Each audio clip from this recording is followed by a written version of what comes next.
Hello, everyone, and welcome to the 29th Sedona International Film Festival. I'm your host, Carol Kahn. We are coming to you live from Yavapai College. Yavapai College is one of our sponsors, along with Northern Arizona Healthcare, Golden Sign Gallery, BMO Bank, the City of Sedona, and all our hoteliers, restaurateurs, and many sponsors that we would like to thank for participating in this year's festival. And as always, all festivals, we always bring unique celebrities to our media room and to the festival. And it gives me great pleasure in welcoming Tim Daly to Sedona. Welcome. Thank you so much, Carol. And we were just talking beforehand that you've been here before. We can't remember exactly when, but you were here for another film festival. Well, for this film festival, it's Sedona Film Oh, Festival. yes. I can't remember when it was, though. It was more than 10 years ago. Wow. Well, welcome back. Thank Sedona is probably the same. Hasn't really changed much. Yeah, not too much. So it's great to have you here, and you're here with the film All Through the Night, Hmm.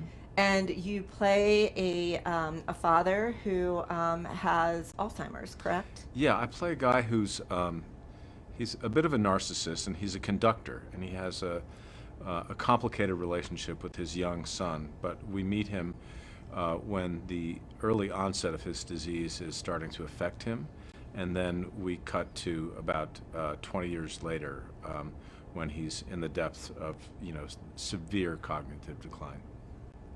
Yeah, and watching your performance in the film, and also I'm just going to jump to I wish the filmmaker was here as well because I think it's just really interesting from that perspective.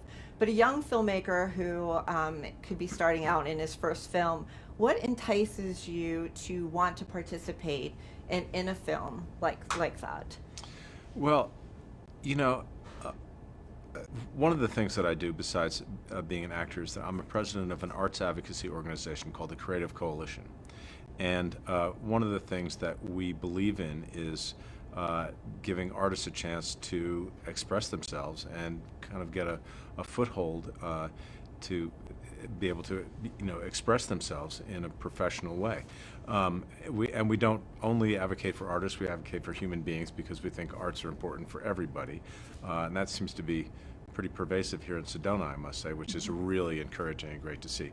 Anyway, I was told about this movie, and I had worked with a professional director on Madam Secretary, who was Graham's sort of mentor, and she told me about him.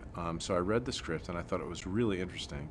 And I met with Graham and thought, this is a young man who's smart and he's eager, and he deserves a chance to see this movie get made. And if I could help be part of that, I wanted to jump at that chance.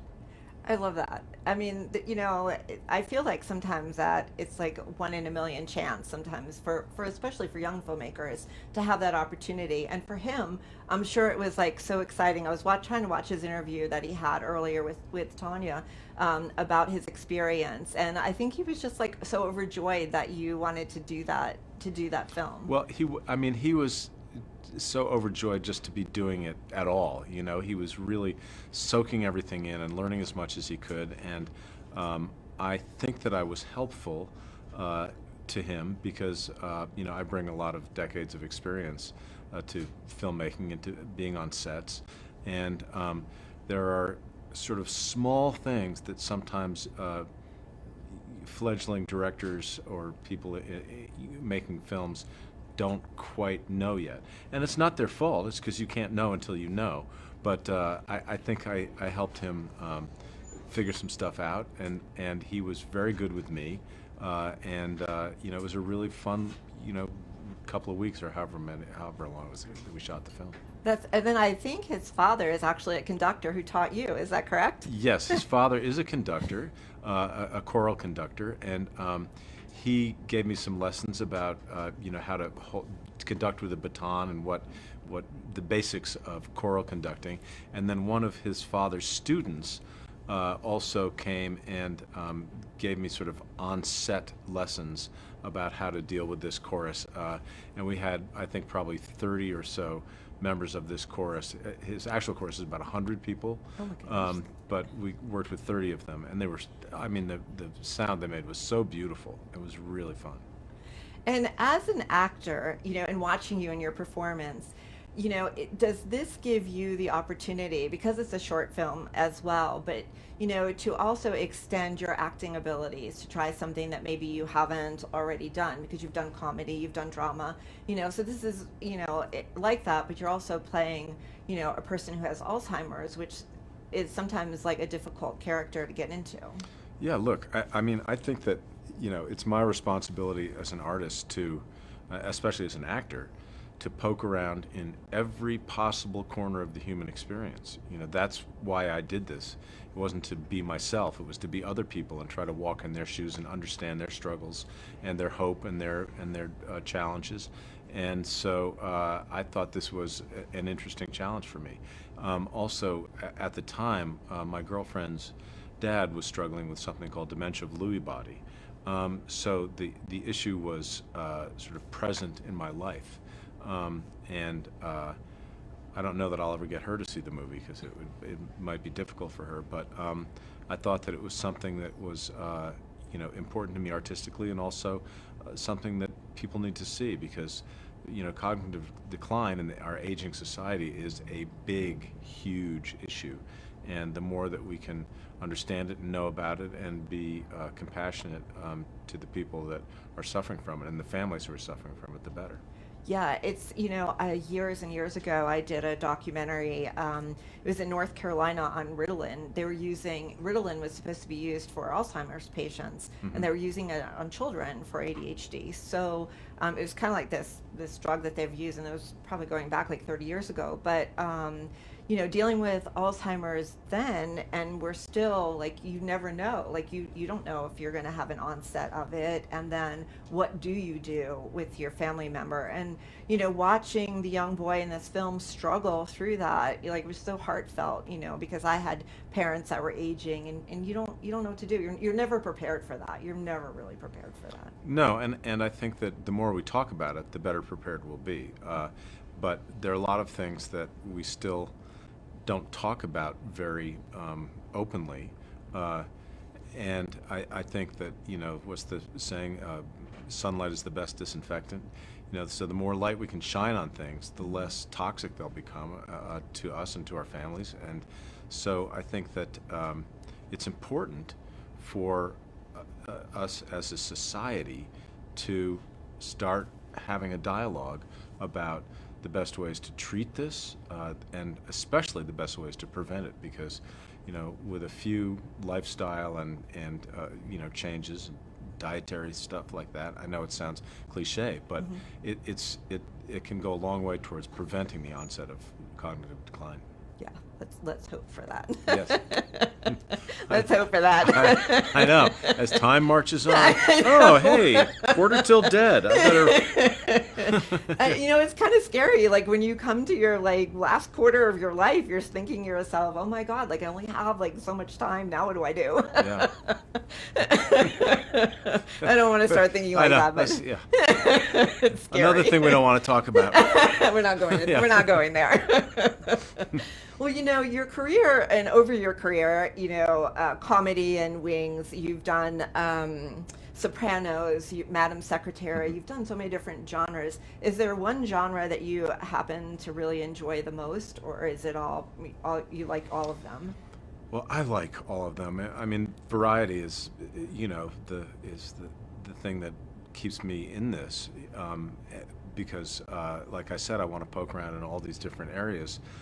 That said, I think that live theater is still my first and biggest love, just because there's this special energy created in a dark room with strangers that you can't replicate on a movie set, with a bunch of people standing around in tool belts, holding cables and lights and microphones. And I like the theater because it lives in your imagination and not in some digital world or on a DVD. And theater at its best, I think, gives every person in the audience a slightly different experience of what it is. And over time, their imagination can work on it and turn it into something else. So I do love that. Comedy is really hard. Comedy's way harder than drama. And so that's, kind of an interesting thing that I don't think a lot of people consider. But Right. I know that, I mean, my theory, and I'm not an expert on this, but that's why a lot of comedians are crazy, because when you have a joke that you know is funny, whether you're a comedian or doing a sitcom or something, or a play, or even a movie or a TV show, and you know it's funny, and you don't get the laugh, it drives you freaking crazy. It keeps you up at night because you know that it's funny, and you can't tell what you did that killed that joke. On the other hand, when you're doing drama, especially something very serious, I mean, to me, it's like therapy. You cry and scream and retch and punch, and then you go home. It's like, I got rid of that. It's like some sort of, a primal scream therapy. Yeah, but is it easy? Because like if you're playing longevity of a character, like maybe in Madam Secretary, and you're in this like mode of this character, do you feel like by the time you go home you're out of the character already, and then you have to come back into it, or like how do you remove yourself from that character? Well, I'm not. I don't think I'm not a doctor, but I'm not insane. So I think that I don't suffer from some kind of psychosis where I think that I'm the character or I have to live the character all the time. That said, there's part of my imagination that is always reserved in my brain for that character and the story that character is telling. That's why I find it very hard to read a novel when I'm doing a film or a television show, because it sort of siphons off my imagination and my imaginary world into something else when I need to keep part of it in that story that I'm telling in whatever job I'm doing. Actually, my old and dear friend Steve Lang said last night something I thought was really good, which is that it's like an ember that's burning in a fire, and it needs to always be there. And you show up at work in the morning, get your makeup on, and you blow on that ember, and hopefully it catches flame. Right. But it always burns when you're doing a show. What if you, like, because even as we go through life, right, we have good days, bad days, we're up, we're down, like whatever it is. And how do you actually put that aside? Like, what if you're having a bad day, or you're not feeling right? How do you actually try to get into that mode? Is it just from your experience that you're able to do it, and just like, whether it's the burning ember or a snap of your fingers, that you're able to get into that, or, Um,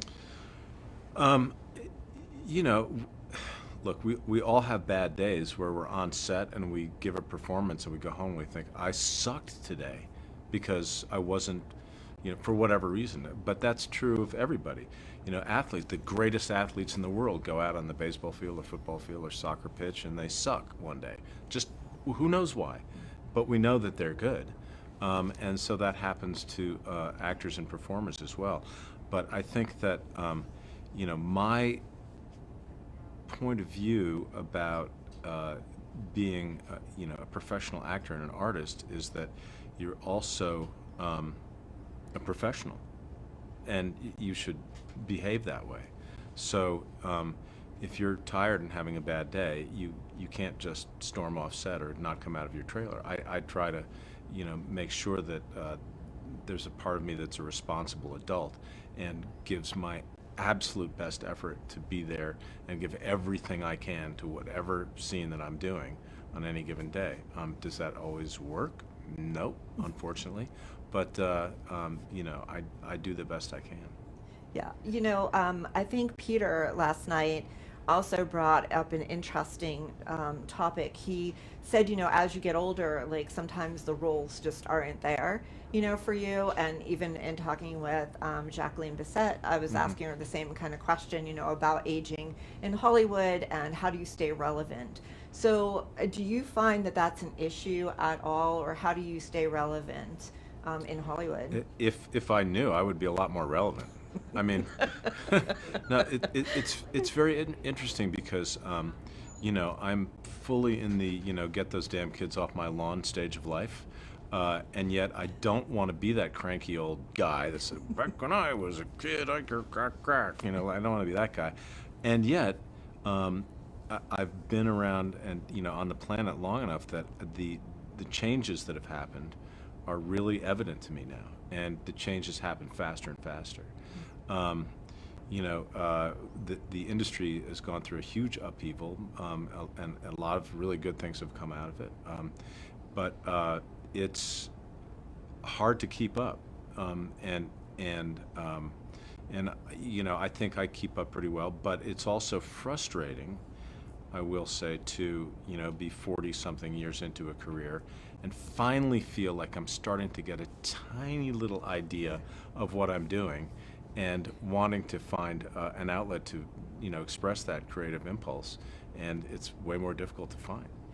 You said a very interesting thing, because I had a conversation with somebody not too long ago about being good enough. Like, no matter what it is that you do you ever feel like you're good enough in what you do?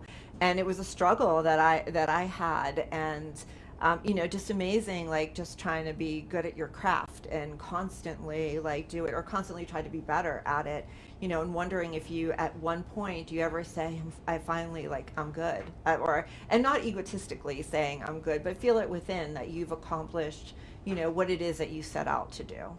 Well, I don't know what I really set out to do, but the thing that's odd about being an actor is that you're an interpretive artist, right? So you need someone to write something for you.